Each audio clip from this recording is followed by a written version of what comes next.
Et salut tout le monde, j'espère que vous allez bien. Bienvenue dans cette première partie des lectures du mois de juin. Voilà, je garde toujours ce principe de partie parce que ça fait des vidéos vachement longues et moi ça me convient un peu mieux comme ça. Bon, on traîne pas trop, il y a encore plus de mangas que le mois dernier à traiter. C'est parti. Et on commence avec Naban Édition avec 17 ans, une chronique du mal, un manga qui est toujours aussi sombre et qui s'enfonce de plus en plus dans les méandres de cette affaire avec des faits toujours réels et non. Pour le coup, je n'ai pas toutes les informations. Je sais juste que dans tous les cas, ce manga quand même montre des choses quand même qui sont assez graves et le pire c'est que il s'enfonce de plus en plus et le garçon qui est malheureusement n'arrive pas à se détacher de ça, enfin à essayer en tout cas de se détacher de cette affaire et à essayer de partir, même de s'exiler, a été rattrapé quand même par on va dire les Yakuza, hein, c'est Yakuza en herbe, j'ai plus envie d'appeler ça comme ça, qui font des conneries sur conneries et bah il est obligé de repartir à nouveau avec eux et se fait à nouveau embarquer et il arrive pas voilà, c'est soit c'est lui qui se fait tabasser en fait, soit c'est les autres, c'est plus une pression de la peur. J'ai pas envie de l'excuser pour ce qu'il fait, ni les autres d'ailleurs, c'est hors de question. Pour autant, on a ce petit côté où on le vit mal pour lui. Alors c'est clairement un passage qui est romancé, j'aurais peut-être limite tendance à penser que c'est peut-être un des persos qui a été rajouté, j'en sais rien du tout. Encore une fois, certainement vous avez peut-être des infos que moi j'ai pas. Je suis pas allé lire les actualités sur cet événement, mais je compte bien le faire après la lecture du tome 4 qui sera le dernier tome pour voir voilà à quel point l'affaire est similaire ou non. Et pour l'instant, de toute façon, c'est un manga qui voilà qui est très dur, hein, très clairement, mais qui est aussi très prenant. Vous n'arrivez pas à décrocher, vous savez, vous n'arrivez pas à détacher l'œil, il est vraiment vrai et il vous accroche jusqu'au bout, il vous poigne en fait. Donc voilà, donc c'est un manga moi que j'apprécie beaucoup pour ces qualités-là et voilà que je peux vous conseiller, mais comme je le redis à chaque fois, à ne pas mettre entre toutes les mains du fait de l'œuvre en fait. On passe chez Komiku avec Jack l'Éclair et l'incident des faits, et je pense que du coup là on arrive un petit peu dans ça, c'est-à-dire qu'on finit une des missions, on fait des petits événements inter chapitres et ensuite on arrive sur un chapitre justement qui commence à intégrer un peu cette partie-là où justement là il y a vraiment un problème avec le monde des faits, des personnes qui y sont amenées et des personnes qui arrivent à aller dans le monde des faits alors que ils n'ont aucun moyen d'y aller en fait, normalement c'est des gens juste lambda et c'est quelqu'un qui provoque le fait de les amener dans le monde des faits. Donc c'est ça un petit peu qu'on commence à suivre, qu'on commence parce que c'est vraiment le début un petit peu de cette mission, de cette quête et ensuite il y aura la suite, forcément, vous me direz. Donc là c'est vraiment peut-être cette première vraie mise en bouche par rapport au titre, l'incident des faits qui est vraiment en train de démarrer, j'ai l'impression, après je me fourvoie peut-être, mais j'ai vraiment l'impression que là ça démarre. Dans tous les cas, ça nous a permis voilà de mettre vraiment l'accent sur les personnages, surtout il y a eu un Jack est accompagné de son acolyte, enfin voilà de son frère, faux frère, et vraiment là on en a plus conscience de qui il est, voilà, de ses sentiments, etc. C'était pas quelque chose qui avait été surexploité justement, et là on a plus d'exploitation là-dessus pour comprendre un peu comment il est, et je pense justement ça va servir à l'intégrer beaucoup plus sur l'évolution en fait, parce que c'est un duo et ils seront toujours en duo. C'est important, je pense effectivement, de comprendre aussi sa personnalité complète à lui, et là il y a vraiment quelque chose qui est donné en plus dans ce manga pour ça. Donc encore voilà, j'ai pas envie de l'appeler le manga de transition parce que ça conclut quand même sur la moitié d'un tome un chapitre, c'est juste qu'il y a quelques petits chapitres voilà qui permettent d'avoir des petites informations sur les personnalités et ensuite on entame cette nouvelle quête. J'aime toujours autant l'univers, j'aime toujours autant ce dessin très très unique qui d'ailleurs me rappelle un petit peu comment ça s'appelle Toilette Boon. Toilette Boon, il y a un petit style, je sais pas pourquoi. C'est pas ça, mais il y a quelque chose dans le dessin qui je sais pas quoi, il y a un truc qui me parle et qui me fait penser à Toilette Boon. Donc deux dessins, enfin pour les deux en tout cas, donc même pour lui du coup, que je trouve vraiment très intéressant et très classe. Voilà, donc je vous conseille aussi ce manga. Et on passe chez le nouvel éditeur Mangetsu, dans lequel j'avais déjà parlé de Aohashi, et maintenant je vais vous parler de Shirouran, les tomes 1 et 2 que je m'étais procuré avec le petit fer rouge ici sur les jaquettes. Déjà j'ai été très surpris parce que quand j'ai vu un petit peu le dessin, ce qu'il allait devenir par l'auteur, un petit peu les jaquettes, et même quand on voit un petit peu les planches du manga, je me suis dit que ça allait être un seinen, juste un seinen. Voilà, c'était mon a priori de base, du samouraï, du seinen, des planches d'entraînement et tout, enfin voilà, vraiment quelque chose voilà de très seinen, hein, tout simplement. Et bah pas du tout, je me suis fourvoyé sur ce point-là, enfin fourvoyé, c'est juste que voilà, j'ai eu mon premier a priori, et finalement il y a certaines planches, comme celle-ci, qui ne sont plus vraiment seinen mais plus shonen. Et c'est ça justement qui était intéressant, c'est de me faire tromper par le manga où ça a quand même une thématique voilà, seinen. Mais à côté le personnage principal qu'on suit est lui très shonen, il veut progresser à fond, il y a une team qui commence à se construire, ils vont faire des missions ensemble, ils ont un objectif commun, ils sont tous ensemble à voir se protéger en tant que groupe, famille, etc. Non, ça c'est des trucs qui sont très shonen justement. Et ça m'a vraiment surpris de voir ça dans ce manga, pas en négatif, attention. Au contraire, ça m'a apporté une autre dimension sur le manga. Pour le coup, c'est un manga qui m'a quand même vachement plu. Du samouraï en ce moment, c'est des choses qui me parlent énormément, qui me plaisent énormément. Donc un nouveau manga de samouraï, il n'y a pas de souci. Dans l'ère Japon, j'adore ça, vraiment, c'est des mangas qui me parlent directement dès qu'on parle de l'ancien Japon. Pas de souci. La fin des samouraïs, ok, bah pas de souci, il n'y a pas de problème, on fonce et on lit. Voilà, donc ces 2 premiers tomes m'ont convaincu très clairement et je vais continuer avec plaisir avec le tome 3. On reste chez Mangetsu avec le mandala de feu, et vous me pardonnerez ce jeu de mots, mais c'était vraiment le feu, ce manga, littéralement. Et je blague pas, parce qu'au début déjà il y a un palais qui crame, et ensuite on suit quelqu'un qui est juste bouillonnant de passion pour la peinture, pour son métier, où dans un palais en flammes il voit l'œuvre d'un des plus grands, et en la voyant, enfin pouvons la voir, parce qu'elle était dans un palais royal, c'est pas accessible à tout le monde à ce moment-là. Quand il arrive à la voir parce que le palais a été mis en feu, il y va, il fonce dans cette pièce, et là il est touché de la grâce de cette peinture, elle vit, et ça c'était un truc très poétique qui était montré dans le manga, qui était très agréable à suivre, c'est que toutes les peintures étaient mises sous ce principe très poétique. Je vais retrouver ça très rapidement, ça va être très facile. Voilà, dès qu'il voit l'œuvre en question, tout lui saute comme si tout était vivant, et c'est un manga qui se veut très poétique sur ça. Alors si vous êtes un peu curieux comme moi, en plus au fur et à mesure du manga vous lisez,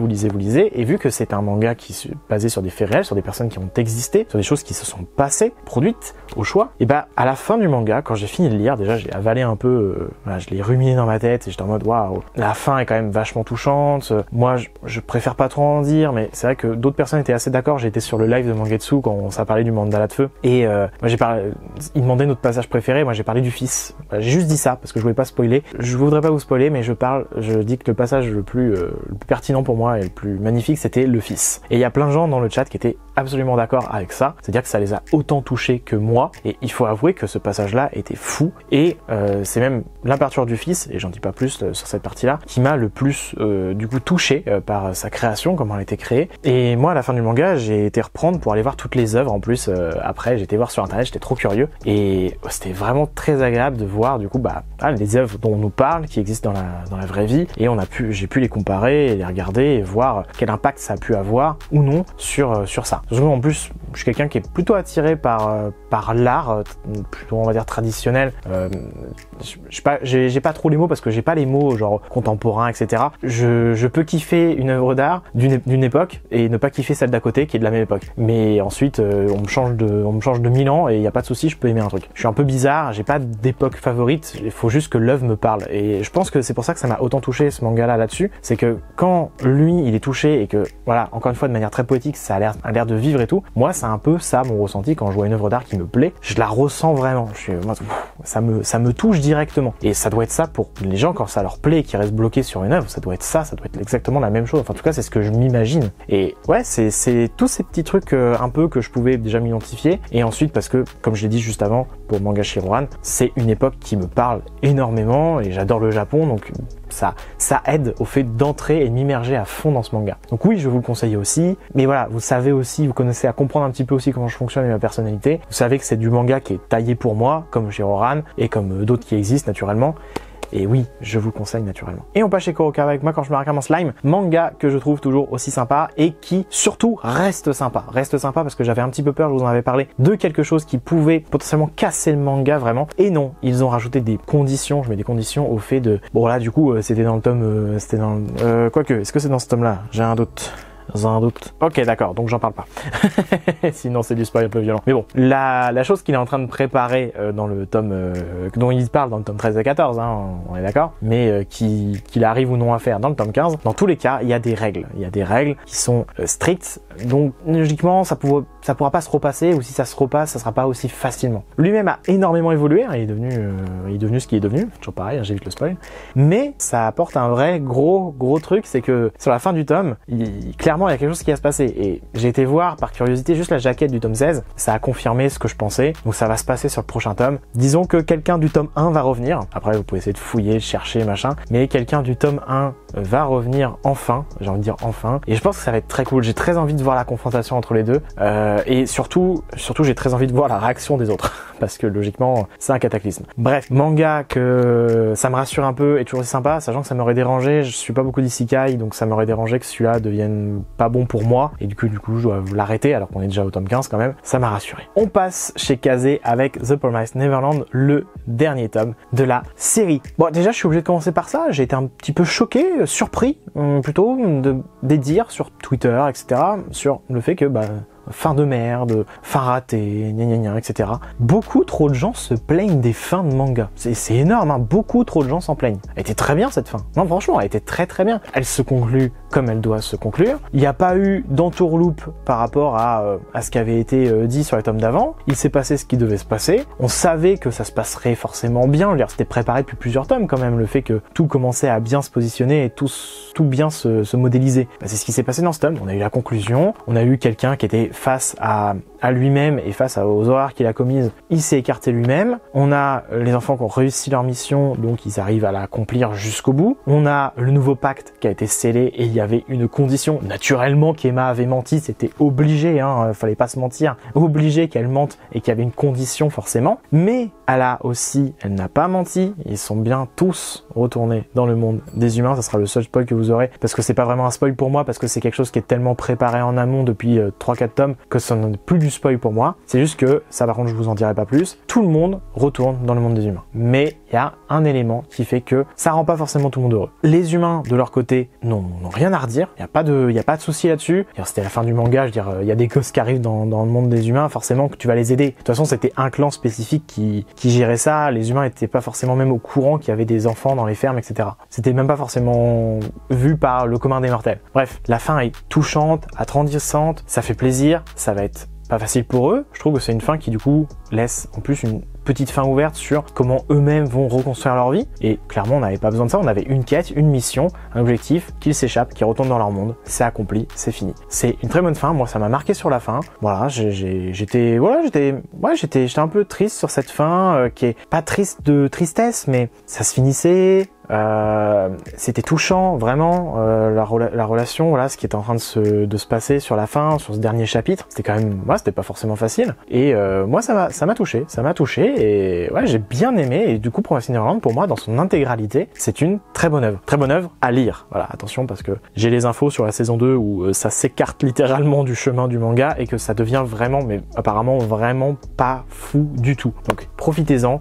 Lisez Promised Neverland, c'est terminé. Vous pouvez vous faire ça d'une traite. Vous allez kiffer. Et on passe chez Panini avec 20th Century Boy. Comment vous dire que ce manga est toujours aussi bien, il monte toujours en pression, il y a tout qui est en train de se concorder. Moi, j'adore ce manga, j'adore l'auteur, toujours autant. Ouais, voilà, il y a beaucoup d'éléments qui arrivent vraiment d'un coup avec beaucoup de réponses, beaucoup de résolutions sur qu'est-ce qui s'est passé quand ils étaient plus jeunes, qu'est-ce qui va déclencher que Kana va vraiment vouloir tout faire pour empêcher ce qui est en train de se passer, des informations sur sa mère, sur quel rôle elle a eu joué dans tout ce qui s'est passé aussi, positif ou négatif. Je vous laisse découvrir aussi un peu ça, sachant qu'il n'y a pas tout forcément là-dedans. Voilà, plein d'éléments, j'adore toujours autant, et ouais, je vous conseille à mort 20th parce que c'est un thriller qui est dingue à suivre et où on s'arrête jamais. Et même, c'est un auteur qui est fou parce que même quand il n'y a pas grand-chose à raconter, enfin je veux dire, quand il raconte juste un petit événement, c'est ultra intéressant à suivre, c'est ultra intéressant à lire. Je sais pas comment il fait, avec moi ça marche très bien, en tout cas, c'est assez fou.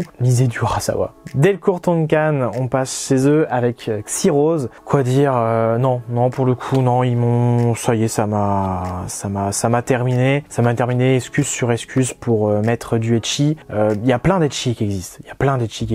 Et il y a plein d'ecchi qui se tiennent, qui tiennent la route. Lui, il s'enfonce de plus en plus dans, je vous mets du nu tous les 3 pages, comme ça, bon, vous ferez pas trop gaffe au scénario. Ouais, non, ça y est, je crois que j'ai passé un cap, j'ai lâché. Après, voilà, je le lis plus pour ça maintenant, je le lis plus pour le scénario, je le lis pour le plaisir de le lire. Il y a des éléments qui sont, maintenant que je me suis attaché un peu au personnage, on va dire, marrants, comiques, mais il y a des éléments aussi qui reviennent d'un tome à l'autre et qui ne sont pas pertinents au scénario. Donc si vous voulez lire pour le scénario, laissez tomber, dégagez-le. Si vous voulez le lire pour le ecchi, il y en a à foison. Par contre, ne cherchez pas de cohérence, des fois, entre les trucs. Il y en a pas forcément, c'est des excuses pour placer du nu. Il y avait tellement mieux à faire, je trouve, par rapport à ce qui avait été promis dans les premiers tomes. Et je vois qu'en fait, il en sort pas, l'auteur, et c'est dommage. dommage. L'homme qui tua Nobunaga, donc toujours chez Delcourt Tonkan, c'est un manga qui continue, je trouve, à être vachement dur à suivre. Faut vraiment être concentré. Cloîtrez-vous dans une pièce, pas de bruit, rien. Essayez de le lire d'une traite ou en 2 fois seulement. Mais c'est toujours aussi compliqué à suivre, je trouve. En tout cas pour moi, il y a énormément d'informations en permanence. Faut vraiment être focus quand vous lisez L'homme qui tua Nobunaga. Mais c'est un manga qui continue de m'intéresser et comment vous dire, je suis pas très historique, vous le savez aussi, je vous l'ai déjà dit. Pour autant, la partie ancienne du Japon, ça match directement avec moi, donc il y a quand même des parties d'histoire qui marchent forcément avec moi. Ça rentre clairement dans cette catégorie, mais j'ai aussi énormément de mal à retenir tout ce qui est nom et à me repérer quand il y en a 40 et que ça commence à dire machin est en relation avec machin, mais fini par le trahir, etc., etc. Je trouve ça vraiment très compliqué à suivre. Et là, je trouve qu'il y en a vraiment beaucoup, hein, entre les aspects politiques, stratégiques, les personnes qui partent pour revenir, la fille qui se marie, et puis finalement il y a un fils, et puis du coup les deux vont devoir se... Voilà, il y a plein d'éléments comme ça. C'est compliqué à suivre quand vous arrivez à rentrer dedans, même pour moi du coup on y arrive, mais faut être calme, faut être au calme, faut pas qu'on vous dérange, sinon c'est trop compliqué. Donc à lire au calme, toujours aussi, on va dire fourni, hein, c'est pas forcément un mal, hein, c'est juste qu'il est très fourni en informations, donc c'est bon aussi, hein, ça là-dessus il y a pas de problème, et en termes de dessin c'est toujours aussi kiffant. Shaman King, le tome 8, donc ça c'est toujours aussi sympa, le tournoi, etc. Et puis surtout des informations, une prise de confiance énorme de la part de Yoi, mais qui devient vraiment de plus en plus fort en fait, de plus en plus puissant, et là des informations complètes qui continuent d'arriver. Donc là pour l'instant je vais pas en dire grand chose parce que le tournoi continue et j'aimerais bien en voir un peu plus de tournois. Moi je kiffe toujours, hein, les petits tournois 3 contre 3, c'est assez sympathique à suivre. On voit les clans qui se dessinent, on voit les gens pour qui ils sont plus pour l'un ou pour l'autre. C'est très intéressant de voir un peu toutes les techniques qui sont en train d'être dévoilées de tous les personnages pour voir un peu vers quoi on va conclure en fait tout simplement. Donc à voir, je pense sûrement au moins encore peut-être 3 gros volumes, j'ai l'impression, pour le tournoi, et après on verra si ça devient autre chose, et si ça continue sur du tournoi classique, on va dire que ça peut être pas fou, mais à chaque fois pour l'instant ça réussit à me surprendre sur comment est-ce qu'ils visualisaient les tournois, à voir sur la fin, et pour l'instant je trouve ça toujours aussi sympa à suivre. Et c'était chez Kana, et on reste chez Kana avec Errance de Inyo Asano. C'est mon premier Inyo Asano, mon premier Asano en one shot donc, et comme on me l'avait promis un peu, c'est un peu dérangeant à suivre, hein, c'est un peu dérangeant, le dessin est franchement très bon, enfin je veux dire, et perturbant aussi en même temps, sur certains aspects, je saurais pas dire quoi, mais je pense qu'il a ce trait un peu, là je suis en train de le feuilleter à nouveau, mais dès le début on sent qu'il y a un truc un peu malaisant, et je pense que c'est là aussi sa réussite, et tout le manga à suivre, il y a plein d'endroits un peu malaisants et tout à suivre. Il a bien travaillé sur, j'ai l'impression, voilà, le nu. Hein, j'ai l'impression qu'il aime bien travailler là-dessus, mais pas pour rien. Et ça, c'était cool aussi. J'ai bien aimé parce que ça avait une importance. Au fur et à mesure du scénario, on comprenait pourquoi aussi il faisait ça, pourquoi il cherchait telle personne. Il y avait des réponses, des résolutions, et c'était intéressant. Et en plus, il y avait des discussions pendant ces phases-là où il parlait avec la personne à qui il demandait des services. Et ça faisait ça. Donc, c'est l'histoire d'un mangaka qui a une famille éditoriale. Ça se passe forcément bien entre eux. Il a fini sa série qui a très bien marché. Sa femme s'occupe d'un nouveau mangaka qui marche très bien. Lui, il arrive plus à avoir d'inspiration. Il vire son équipe, il met des années avant de reprendre. En plus, il aime pas les mangas. Enfin, il déteste les mangakas. Enfin, en tout cas, ce qu'ils pensent être et ce qu'ils veulent être. Donc, des gens ultra reconnus, etc. Toujours dans le négatif. Voilà, en permanence. Si vous voulez pas déprimer, lisez pas Asano, j'ai l'impression. Mais si vous voulez voir des choses qui sont limite qui méritent des secondes lectures, je pense, avec pas mal de réflexion derrière, Asano c'est pas mal pour ça. Mais c'est une lecture qui est très adulte, je trouve. C'est pas à mettre dans les mains d'enfants trop immatures. Et encore, l'immaturité, c'est quelque chose qui est très...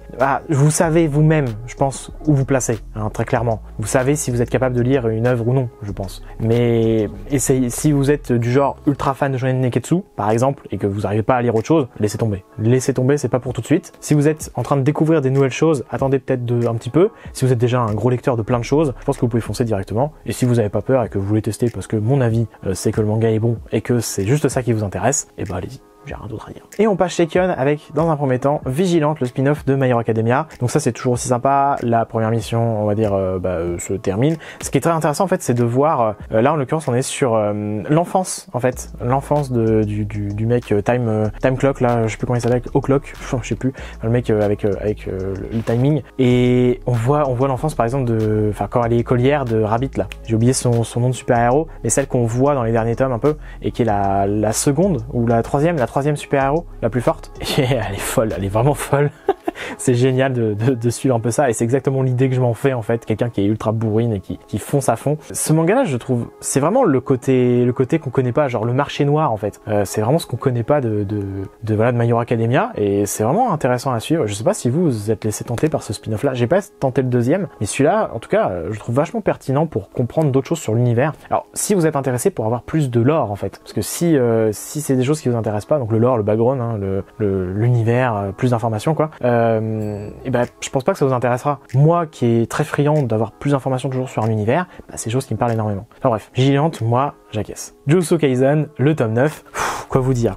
Là, on a un moment, on est sur Gojo on le voit découvrir au moment où il découvre son pouvoir là et qui devient ultra fort et qui devient un autre level en fait là-dedans. Et à suivre, c'est une tuerie. Et puis du coup, on découvre aussi beaucoup trop d'informations sur dans le trio, un des gars du trio. Et je dis volontairement pas qui exprès. Enfin, un des gars du trio, vous me direz si vous enlevez le nouveau et puis la fille, vous savez très bien de qui je parle en fait. Donc on a des informations en plus sur le monsieur en question. Donc et je m'attendais tellement pas à ça, je l'avais pas vu venir en fait. Je me suis laissé porter par le manga et je l'ai pas vu venir, ça a été une claque, une deuxième, je fais ah ouais d'accord, ah très bien, c'est comme ça que ça marche. Bref, là en fait ce manga là était très cool parce que du coup un peu de flashback et tout, découverte des pouvoirs et découverte surtout de rivaux qui du coup se revoient maintenant au temps présent pour en plus certaines raisons, et là ça va clasher, là ça va cogner dans le prochain tome, c'est à peu près sûr, mais au temps présent du présent véritable du manga. Donc ouais, j'adore toujours autant de Jujutsu Kaisen. Toujours chez Kion, voix petite triste, parce que c'est le dernier tome de Aria. Ah, c'est dommage. Bah franchement, c'était vraiment génial, et l'œuvre dans son intégrité était vraiment une bouffée d'air frais, et c'est pourquoi je suis un peu triste, parce que c'était vraiment ma bouffée d'air frais entre plein de gros shonen justement, et j'adorais prendre le temps de pouvoir me lire ça tranquillement et de souffler un coup. C'est vraiment l'exutoire, et je suis un peu triste qu'il soit plus là.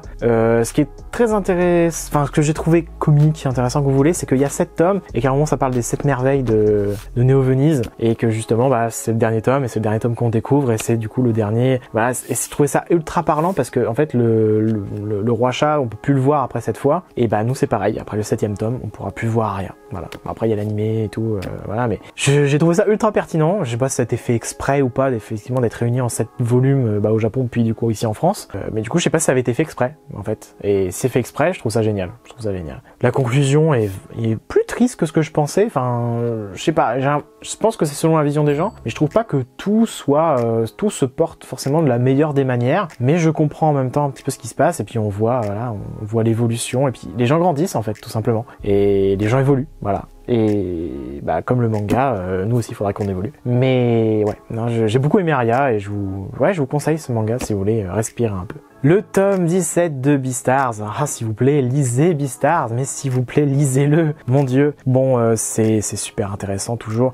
Et là maintenant, en plus d'être prêt maintenant à, on va dire, assumer sa relation, vouloir assumer sa relation avec Haru, la fameuse gazelle avec des crocs, la chimère, que je raconte moi, la chimère, le croisement de race, comme les gauchis en fait. Lui-même en fait est sur Haru, mais pas de la même manière. Lui il veut la bouffer. Donc ça y est, on va avoir, en plus déjà du fait d'être pourchassé par les gauchis parce que le Beastar justement le cherche parce que c'est un criminel, et là en plus les gauchis va avoir ce côté je veux y aller, je veux foncer et je vais le défoncer. Enfin c'est à peu près sûr quoi, parce que c'est ce qui va se passer sûrement dans le prochain tome. Là je vous en donne un peu, c'est du petit spoil et tout, mais pour le coup ce que je vous dis, même si c'est du spoil, c'est pas les moments les plus intéressants du manga. C'est plus l'évolution, l'approche, ce qui est en train de se passer. C'est ça vraiment les moments forts du manga. Là, ce que je vous dis, c'est un glaçon. C'est un glaçon dans une mer. Ça ne vaut rien. Ça ne vaut rien parce que c'est hors contexte. Je vous ai pas dit comment ça se produit, comment ça se passe. Et c'est ça qui est intéressant. C'est ça qui est intéressant parce que il y a encore de l'évolution constante dans les personnages, et c'est ça qui est cool. My Hero Academia, le tome 29. Ok, alors c'est très simple. Je vais me laisser 30 secondes et ensuite on passe à un autre manga. C'est un manga qui est fou. On arrive sur les passages les plus intéressants pour l'instant du manga, forcément, parce que plus le manga il monte en puissance, plus logiquement il va devenir excellent. Je n'aurai qu'une chose à dire sur ce manga. Katsuki est devenu un vrai héros. Vous pouvez l'interpréter comme vous voulez, il se sacrifie, ou alors il sauve quelqu'un, ou alors voilà. Interprétez ça comme vous voulez, je m'en fiche. Vous n'aurez la vraie réponse parce que c'est sûr que vous trouverez pas. Et peut-être que c'est dans ces deux-là, hein. Peut-être que c'est dans aucun aussi. Mais surtout, ça sera plus, et j'en dirai pas plus que ça serait plus un état d'esprit. Ça y est, il est devenu un héros. Je vous laisse juste ça, parce que ça se passe de toute façon dans les 3 dernières pages. Le manga en lui-même est une avalanche de shonen neketsu. C'est une avalanche de combats et de combats qui est excellent et qui donne envie d'en voir encore plus. Et de toute façon, ça va continuer. C'est du combat pendant tout le tome et pour autant, ce n'est pas fini et ça va continuer. Et je vous assure que ça le mérite. Et voilà, la première partie est terminée, j'espère qu'elle vous aura plu. En tout cas, c'est le cas, n'hésitez pas à laisser un petit commentaire, ça fait toujours plaisir, à partager, liker la vidéo et à vous abonner si ce n'est pas encore fait. Et moi, je vous dis à très bientôt pour la partie 2. Salut!